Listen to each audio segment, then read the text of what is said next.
നിങ്ങളുടെ ഫേവറേറ്റ് സീരിയലുകൾ ടിവിയിൽ വരുന്നതിന് മുൻപേ സൺ നെക്സ്റ്റ് ആപ്പിൽ കാണാം. ഇനി എല്ലാവർക്കും മുൻപേ കാണൂ. ഇപ്പോൾ തന്നെ സൺ നെക്സ്റ്റ് ആപ്പ് ഡൗൺലോഡ് ചെയ്ത് സബ്സ്ക്രൈബ് ചെയ്യൂ.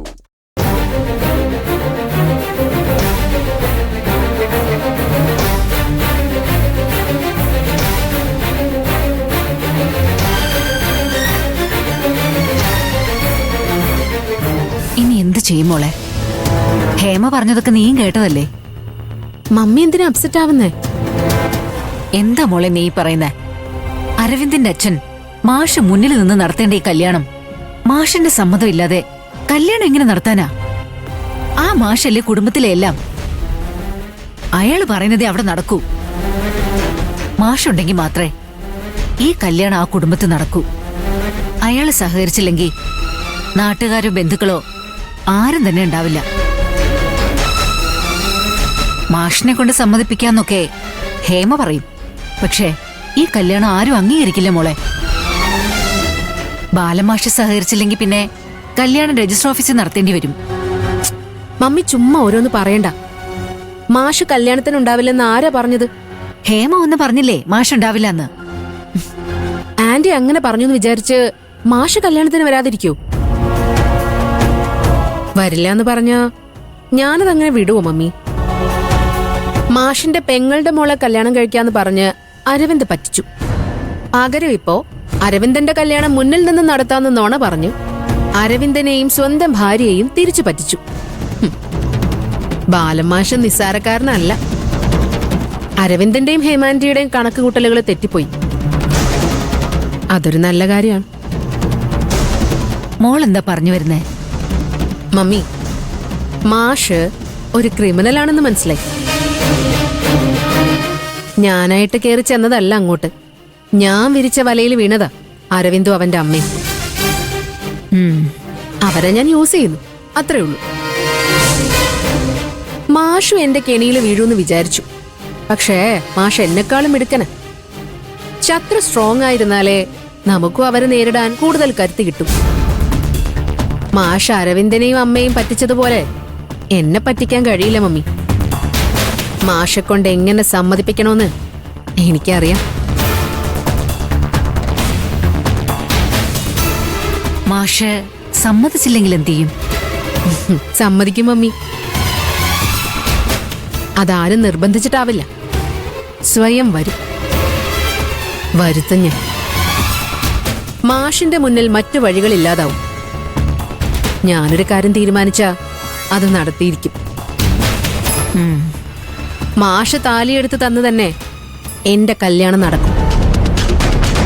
പക്ഷേ ഇപ്പൊ മാഷിനൊരു അവസരം കൊടുക്കും. ഞാൻ നേരിട്ട് കണ്ട് കല്യാണം നടത്തി തരണമെന്ന് റിക്വസ്റ്റ് ചെയ്യും.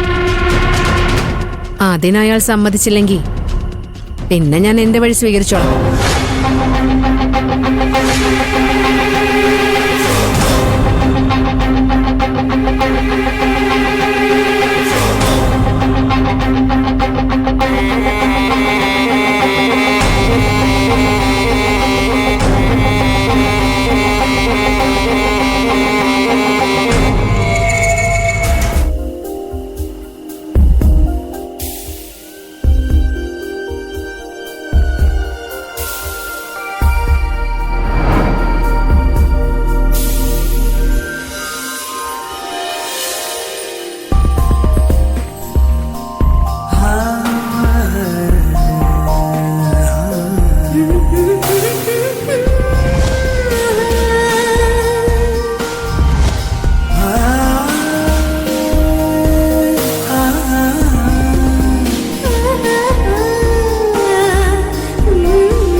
എന്തേത് കണ്ടില്ലേ? Red roses. അതാ ചോദിച്ചേ എന്താന്ന്. 14th special. 14th സ്പെഷ്യലോ? അതെന്താ? Valentine's day special. അതാണോ? സിനിമയിലൊക്കെ കണ്ടിട്ടുണ്ട്. സിനിമയിലേ കണ്ടിട്ടുള്ളൂ. പിന്നെ പണ്ട് ചില ഫ്രണ്ട്സ് ഒക്കെ റോസാപ്പൂവായിട്ട് പോകുന്ന കണ്ടിട്ടുണ്ട്. അല്ല, നിനക്ക് തരാനാണോ? എനിക്കാരും തന്നിട്ടൊന്നുമില്ല. എന്നാ പിടിച്ചോ.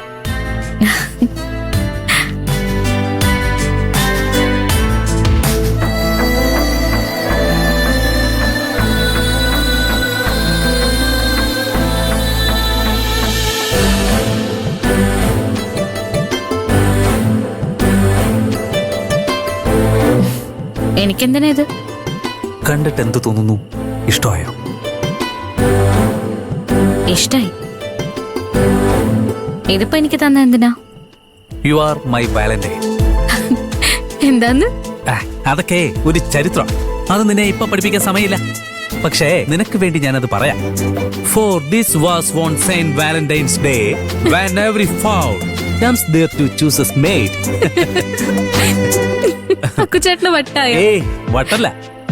വിശുദ്ധ വാലന്റൈന്റെ ഈ ദിനത്തിലാ ഓരോ പക്ഷിയും തന്റെ ഇണയെ തിരഞ്ഞെടുക്കാനായിട്ട് അവിടെ ഒത്തുകൂടുന്നത്. ഇനി എന്തെങ്കിലും ഉണ്ടോ? എന്ത്? അല്ല, വട്ടുകളെ. ഓഹോ, വട്ടുകൾ ഉണ്ട്. ദാ കാണ്.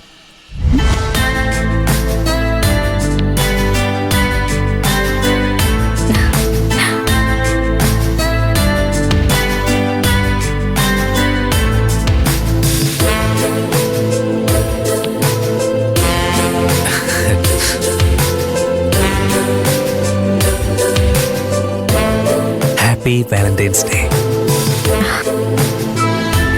ഇതിപ്പോ നമുക്കെന്തിനാ? കാമുകി കാമുകന്മാർക്കുള്ളതല്ലേ. പ്രണയിച്ചു തുടങ്ങിയ നിമിഷം മുതൽ മരണം വരെയും കാമുകി കാമുകന്മാരാണ് നമ്മൾ. അങ്ങനെ ആവണം. ആണോ? അതെ. കഴുത്തിലൊരു താലി വീണാലേ സ്നേഹത്തിനൊരു കുറവും ഉണ്ടാവില്ലല്ലോ. ഉണ്ടോ? ഇല്ല.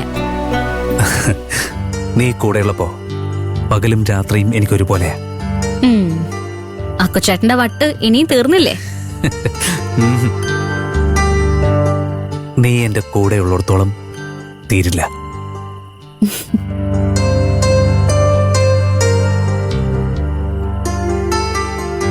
കേക്കിന്റെ ഷേപ്പ് മാറുന്നതിന് മുമ്പ് കട്ട് ചെയ്യാം. ഇതാ. ദാ.